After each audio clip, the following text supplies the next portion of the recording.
Hi, this is Bryan Konietzko, co-creator of Avatar. This is Mike DiMartino, the other co-creator. And this is Elsa Garagarza. I am the background layout supervisor. Hi, Elsa. Thanks for coming. Thank you for inviting me. You're like the background design supervisor. The background design supervisor, yeah. Which means when we have a script, a new script, we sit down and talk about ideas about like the locations, and since Avatar is sort of like a travel show, we don't have a lot of reused locations, so every episode we have to draw all new designs for the backgrounds are the places, the insides of buildings, fields, campsites, whatever. So Elsa heads up a couple great artists. Do you want to tell them about the artists you work with? Yeah, I have two wonderful people that I work with, excellent professionals. They are Javon Boo and Enzo Baldi. They have been helping me out since the end of season 2. And they have been doing a fantastic job. We have been doing all these wonderful designs for all these locations that, as Bryan has said, and sometimes even if we revise new locations, we add up to all these new places that we go and revisit. It's always interesting because there's always, sometimes even if we revisit, there are all these new extra little places that we redesign, and well, it's always full of surprises. Yeah, sometimes we take an opportunity to improve upon a past design if we do see it again. And this episode was especially challenging, and this whole location of Ba Sing Se, because we knew we were going to spend multiple episodes at this place, and it had to really feel like a real city. And which is, I think when you see it, that's what comes across to me, is like how real this place feels. Like all the different, rings where they go in, the lower, middle, and upper rings, and all the great houses and landscapes and everything. So great job, Elsa, on all the awesome background designs. By the way, that guy with the corn was a little tribute to Invader Zim, and if you know the episode, then you get a cookie. Well, it was pretty interesting beginning with Ba Sing Se. I was dreading it a lot for the longest time. I knew it was going to be a lot of work and there was a lot of design involved, but I think it was a fantastic experience. This was fun to do things like subway cars and train stations that didn't feel too contemporary or even futuristic. I like the inclusion of like the rooftops on the subway cars, like their little buildings, and even the inside. I mean, it feels like a New York subway, and it's familiar, but obviously the ancient Avatar version. And this character is. Were you gonna say that? Yeah, I was gonna say we sometimes we model characters after people we know, and Judy is based on our production manager, Mike and Wong.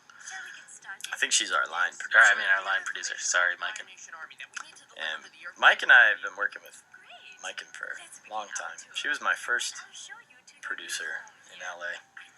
So she's always happy. And we're like Sokka going, no, but you didn't hear what we had to say. And she's like, no, it's okay, don't worry. We're like, but we can't finish the episode on that day. So this is the lower ring, as Judy just said.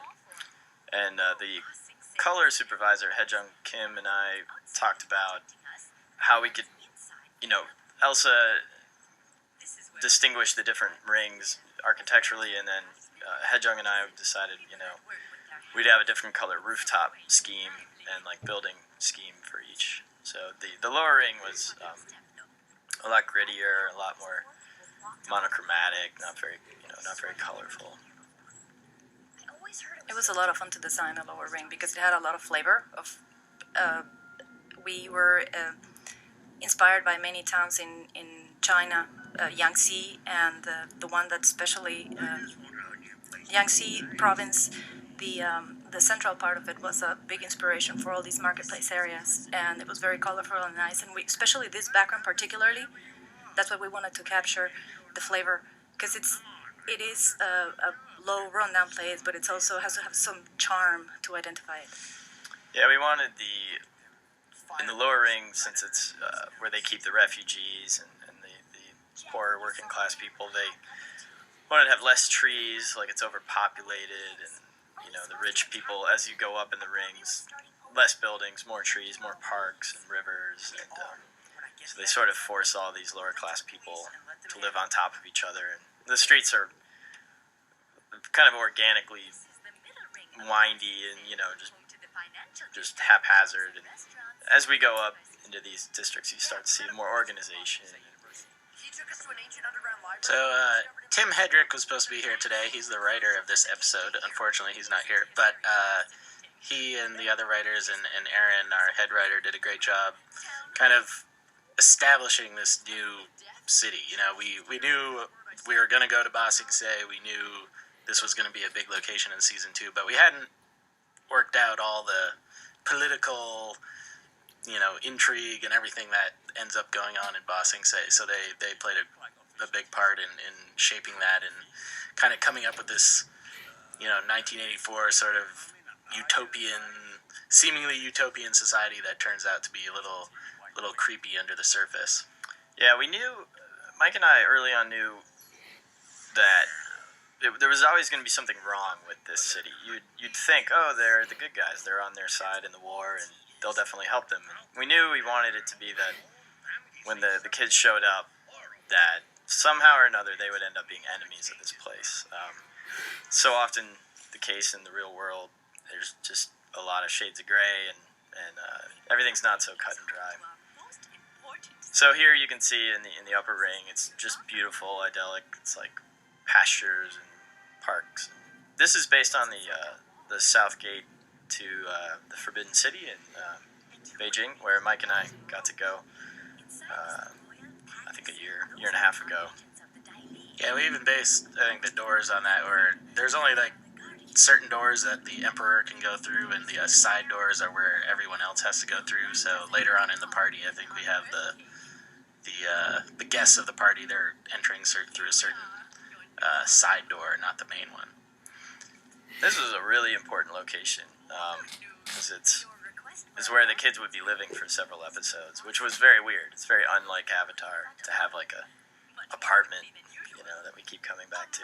It's almost like a sitcom. 6 to 8 weeks, actually. Even if we we visited different rooms of that same place. So. Isn't it nice? It was pretty nice. I wouldn't mind. Yeah, I wouldn't mind like that. Me neither. Can't we see the king any sooner? Yeah, after them, camping out for 2 seasons, it's kind of cool that they get to settle down and hang out in a place. But it was fun too when we were doing the storyboards inside this location. These are sort of worldly, earthy kids who don't have parents or teachers around, so it was fun to come up with staging ideas where they're just Aang's laying on the banister and Sokka has his feet on a painting and stuff like that. There's a weird cat owl. I think that's voiced by my neighbor. Sell a stolen animal without anyone knowing. Where would they go? Where's the black market? Jason Miller. I'm not sure. He might be right. I think that was Jason Miller. Hi, Jason. That would be illegal. You'll have to leave now. Also, I mentioned Lauren McMullen, who directed this episode. Fantastic job. Yeah, great job with making this place feel like a real place. I mean, a lot of the shots and the cinematography of the whole location really came out beautifully. And Chris Graham was one of the board artists, did a really great job I don't know. on a lot of these shots. Student. I have to get to class.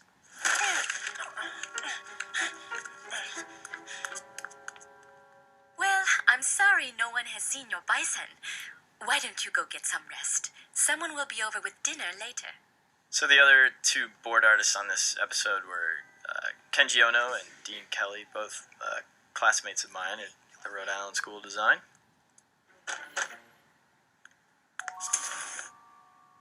You're the Avatar. I heard you were in town. I'm Pong. Nice to meet you, Pong. So, Pong, what's going on with the city? Why is everyone here so scared to talk about the war? War? Scared? What do you mean? I can feel you shaking. Look, I'm just a minor government official. I've waited 3 years to get this house. I don't want to get into trouble. Get in trouble with who? So this guy Pong, as their wacky neighbor, we kind of wrote him into some subsequent episodes, but he kept getting cut out because he was just kind of like extra weight that we didn't end up needing, but he became kind of an inside joke with all the writers.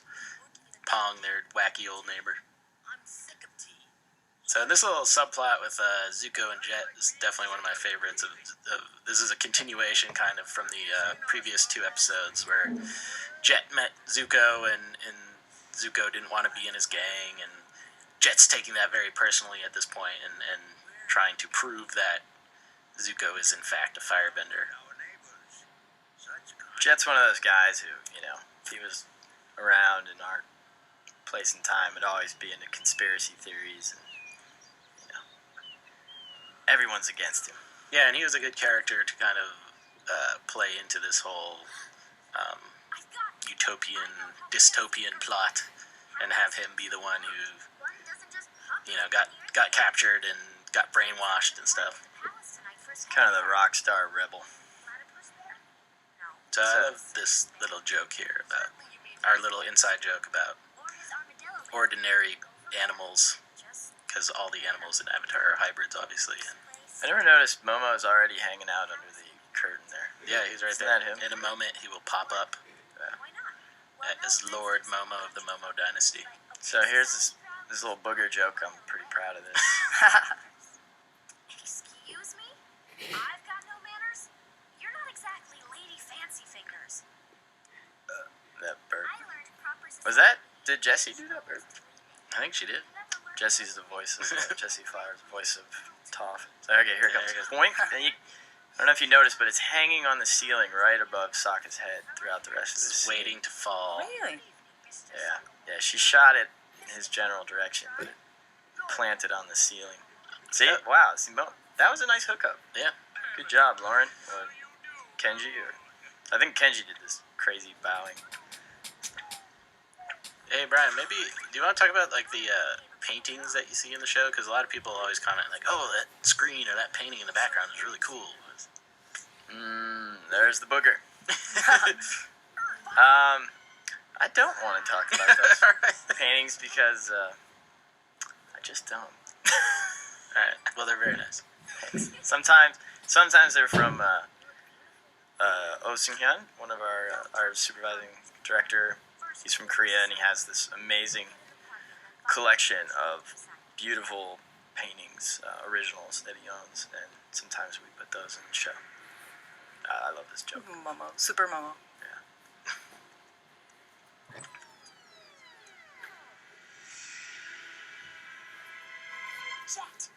I like that, the music that Jeremy and Ben did, track team, that moment was really cool for Jet. Yeah, Jeremy, like, master of many instruments, pulled out the cello and did these, like, extended techniques for all that kind of 1970s psychological thriller score stuff for Jet. There's just something wrong with Jet. Something deep in his brain. That theme of his reflects that. Those musical themes make my hair stand on point. Yeah. They're very successful. Elsa, do you find Jet handsome? Absolutely. Absolutely. He divides people. Yeah, there's 2 types of women. The ones who think Jet is very handsome, and the ones who think, he's no good. He's trouble. Please. They can Mike. see right through him. They're lying. It's a little bit generalization. There might be a third type of woman who really doesn't care. Doesn't care. Oh, all right, maybe. So I love this showdown between Zuko and Jet. Some of my favorite animation in the series.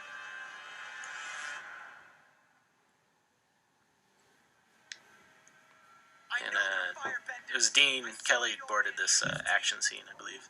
Yeah. Did a great job. I'm telling you. Drop your swords, boy. Nice and easy. You'll have to But this is what I like about Jet's story is, like, go ahead.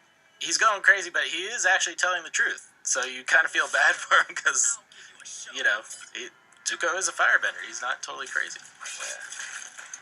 So some of the choreography here was the fight choreography. We're inspired by just the classic Hong Kong kung fu movies where they really make use of like props and things that are, in the room, and jumping up on the table, and then maybe someone cuts that in half, and then you have to balance on it.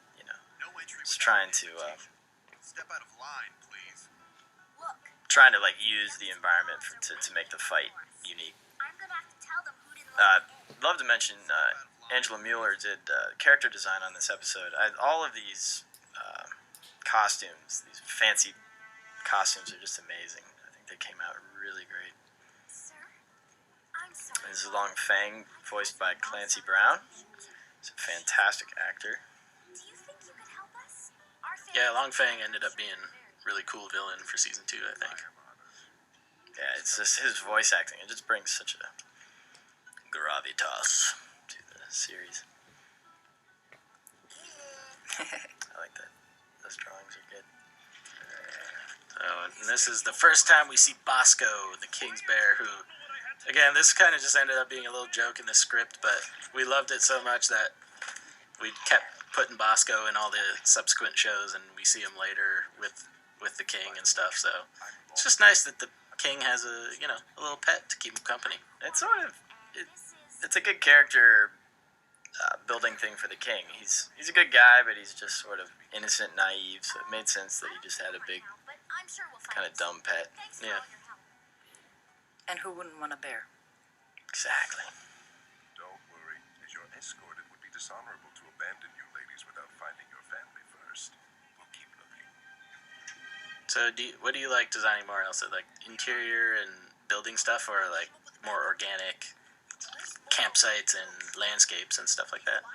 I like to design downtowns. Yeah. Lower ring for me was fantastic to design. It was very interesting. I like nuances and flavors, but I do like exteriors more than interiors. Landscapes are fine though, but sometimes even they're harder to pull through to make them real, looking real. This area here was beautiful. This tea shop area was lovely. And I think the Nighttime BGs by Brian Evans and Hejum Kim really came out cool. This is some of my favorite color in the whole season. That's my favorite moment when Zuko cuts Jet's straw. It's just so symbolic.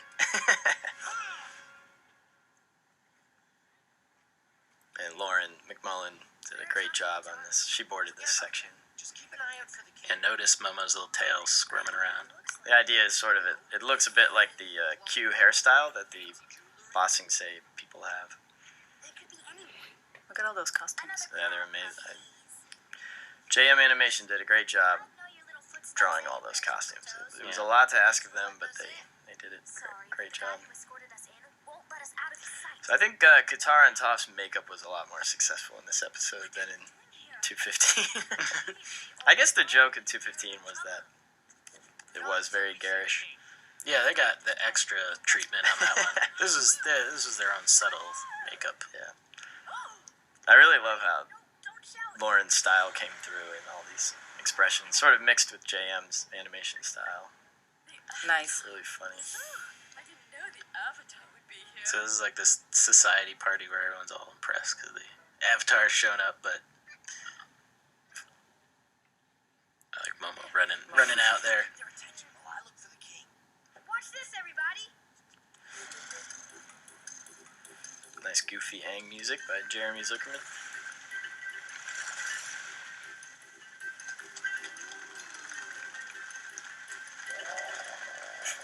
And he's entertained.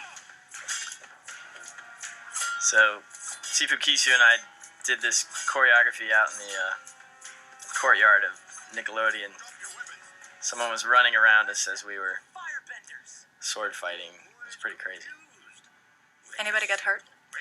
I usually get hurt in those situations. A lot of those are pretty, with all the swords and everything. Don't try it at home, kids. It's true, sir. We saw the whole thing. This crazy kid attacked the finest tea maker in the city. I love that Uncle blushes. Come with us, son. Yeah, this kind of really starts the whole uncle subplot of working in a tea shop, and then he eventually ends up getting his own tea shop. So it was cool to give them jobs, kind of, and have them again, employed. very un-Avatar. Yeah. It's also the first time we see the Dailee's rock gloves, which was the idea was earthbending up to this point has been very big and brutal and noisy, and we wanted these guys to be a lot sneakier and have a more delicate, stealthy kind of earthbending. So I came up with this idea that they have little rock tiles that sort of magnetize to their hands, and then they can shoot them off and still control them, so they could seize people and turn them into handcuffs and stuff. Let me go! So they just sort of, it's almost like clay. The rocks are hard, but then they fuse them together. Oh, Momo. He really thought he was going to get away with that. Avatar, it is a great honor to meet you. I am Long Feng, Grand Secretariat of Ba Sing Se and head of the Dailee. I'd like to talk to you. Your friends will be waiting for us in the library. I think the library is one of my favorite background designs from this episode. Why won't you let us talk to the king? We have You information. want to talk about your influence on that, Elsa?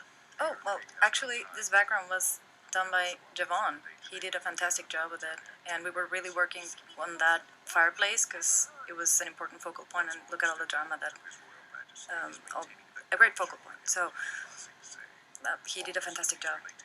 He's great with libraries. Yeah, that's true. He and Enzo did the Crazy Spirit Library in Absolutely. 210. So the idea here, if you're wondering about this fire, generally for Earth Kingdom locations, for light sources, we don't use torches or lamps, anything with fire. We tend to use these phosphorescent crystals. But for the dramatic lighting and, the sort of ominous presence of a fire, we thought it'd be cool to have a fire. So I thought, well, hey, maybe there's some sort of weird, rare crystal that's actually flammable. And kind of like, one of those artificial logs that lasts longer. Yeah, makes sense to me. So then we just made the fire green, which is a more Earth Nation, or Earth Kingdom color, so. So I love this whole sequence at the end where it cross-cuts between Long Feng describing what's going on in the city and seeing Jet, starting the brainwashing process.